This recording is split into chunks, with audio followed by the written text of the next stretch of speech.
Hey friends, so I wanted to make a video because here in Minneapolis there's been kind of a lot of stuff going on in the last week or two that has been really not a ton in the news. And I'm not even sure who's been watching or who's been paying attention, but there's a lot of patterns and systems and racism and grossness that's happening just like right out in the open, that is needing to be talked about. And so I wanted to do that. Uh, so Winston Smith was a guy that had a warrant out for his arrest, um, over a gun. He had a felony conviction, and so then he couldn't have a gun. Um, and so the task force went after him for an outstanding warrant because he had missed a court case in May where he was supposed to face trial for having a gun while after he had been convicted of a felony. So basically breaking his probation.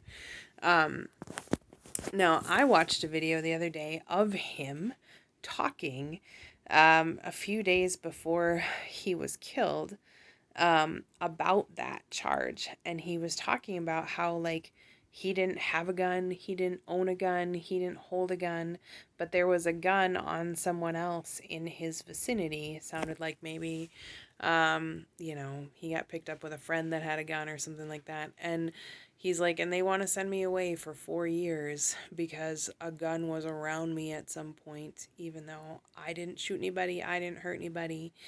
And he missed the court date that possibly could have put him back in prison. Anyway, so because he had this warrant that was out, this task force went after him. They're made up of Anoka County and Hennepin County and Ramsey County sheriffs, who are actually under contract by the U.S. Marshals to go on this task force and find um, these people that have these warrants. So they cornered him up at the top of a parking garage and killed him, in his car with his girlfriend there.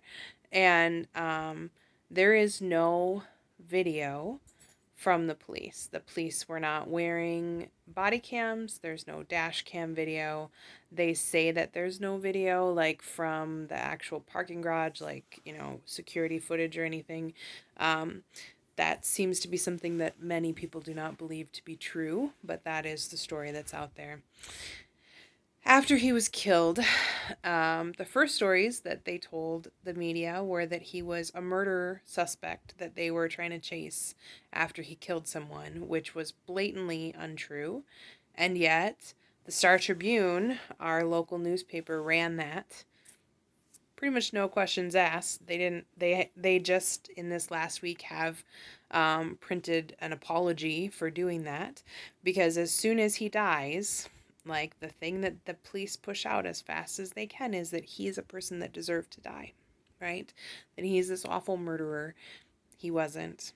He wasn't at all. Nothing about his warrant had anything to do with a violent offense whatsoever. But they put that out there. And then they put out that he shot at police. Again, there's no video of that.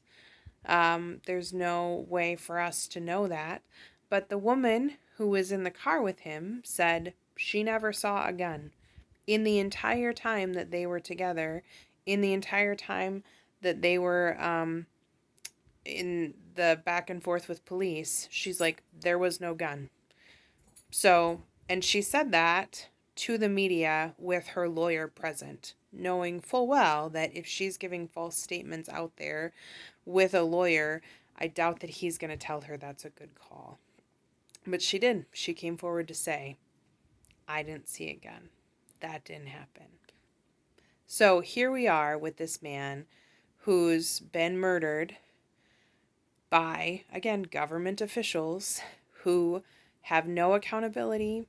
It's part of the U.S. Marshal policy for this particular task force that they don't wear body cameras, or at least that was the first story that came out. And then since then, the stories that have come out have been like, actually, that's not an official rule. Actually, they just kind of frown upon it. The point is, you've got a government body who's functioning deliberately without record of what they're doing. And the media is pushing out stories about the people who they're killing without proof or backing up, but that villainize this person. And so there have been protests every night for weeks in uptown Minneapolis because this happened, because the cover-up's happening, because there's been, like, it's just gone away. Like, there's been no further information, and it's just like they're just hoping that it blows over and it dies. And so last night, people were again in uptown holding space, protesting. I mean, like, the protests have turned into, like, just people kind of hanging out and, like, holding space. They were, like, playing games and hanging out. The police haven't even really been super present with them because they haven't been causing problems. They haven't been destroying property. They're literally just peacefully standing there and going, this is not going to end. We are not letting you just pretend this didn't happen. Something needs to happen. And so every night they're on the streets. Last night, a man drove his car 100 miles an hour into those protesters, into a car that was blocking the streets, and then he pushed that car into the woman who owned it, Deona, who was then pinned between her car and, I don't know, like a light pole or another car, and she was murdered by this man who came to drive into protesters, because that's what white supremacists do, is they come and they drive into protesters. And again, there's this story in the media, you know, he had a history of drinking, there may have been drugs or alcohol in his system. They're not calling it an attack. They're not calling it what it is. See, because in the media, if you're a black person who's murdered by police, the first story that comes out is going to be about why you deserve it. But in the media, if you're a white person who attacks protesters, the first story that comes out is going to be about how that's an accident and how it wasn't really something that was intentional. Do you remember after George Floyd died, there was a huge protest? They were walking across the 35W bridge. They had already, like, gotten permits for that. They knew that was going to happen. And a semi-truck drove directly into the group of protesters. And the media and the governor and all the people said, oh, no, it was a mistake. It totally wasn't. He wasn't a white supremacist. He wasn't trying to kill anybody. It was an accident. Guess what? That guy's in prison right now. Do you know why? Because he did it on purpose. Because after they researched him, he was a white supremacist and he was trying to kill protesters.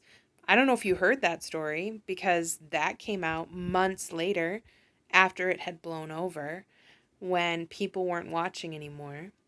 And the same thing happened again this time, where this man drives into the group of protesters. The protesters pull him from his car, just like what happened on the bridge after George Floyd, pull him from his car and restrain him and protect him from the other protesters that would like to end him. And they guard him and hold him so that he can't get away, waiting for police to come. And then the police come, and you know what they do? They attack the protesters. They take the man into custody and they protect him. They put him into the car.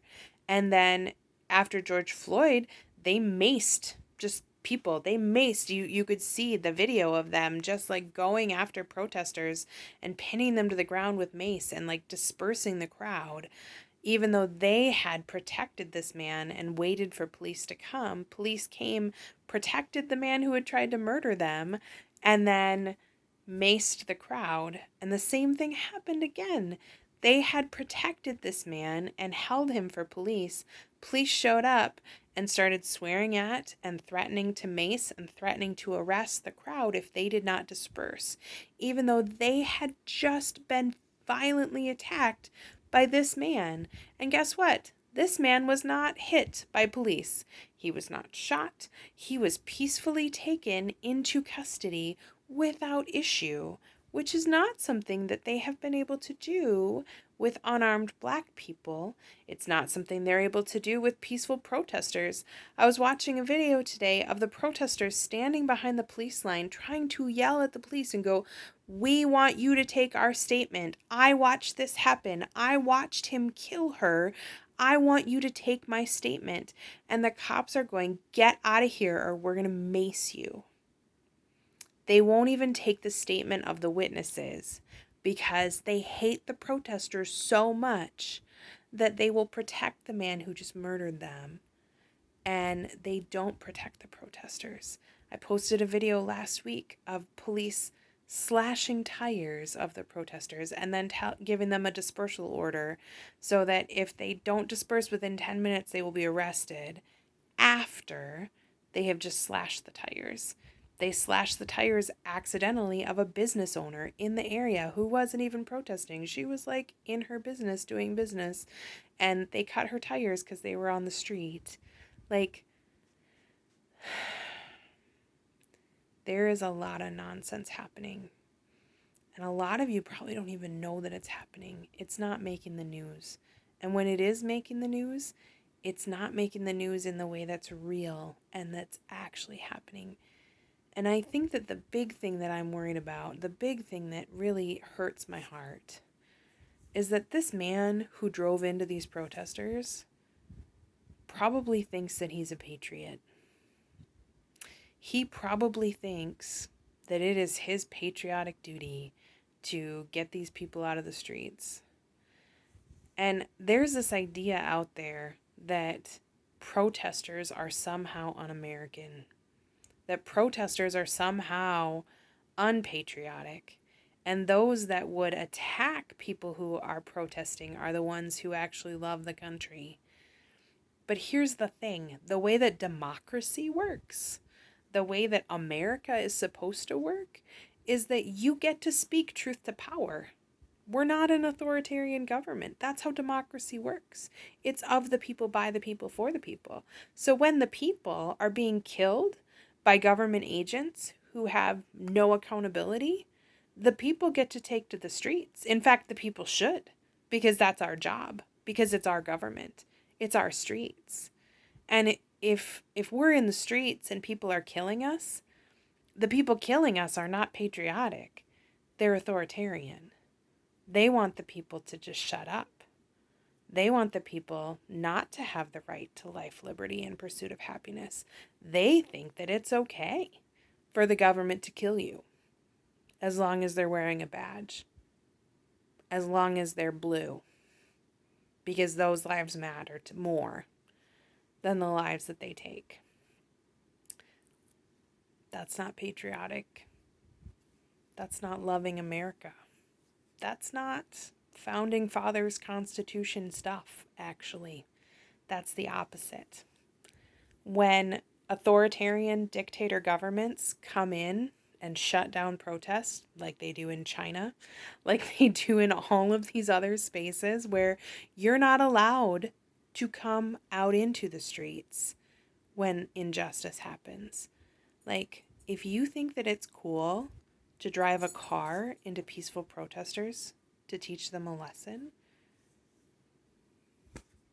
you don't like democracy. You don't like patriotism. You don't like America. You like dictatorships. You like the government overreaching its authority. You don't stand for what you think you do, because none of this is okay. And all of the things that are happening right now are really messed up. And we need to be speaking out about this stuff. We need to talk about it. We need to be paying attention because it's all happening under the radar right now. You gotta watch. You gotta pay attention. You gotta say something.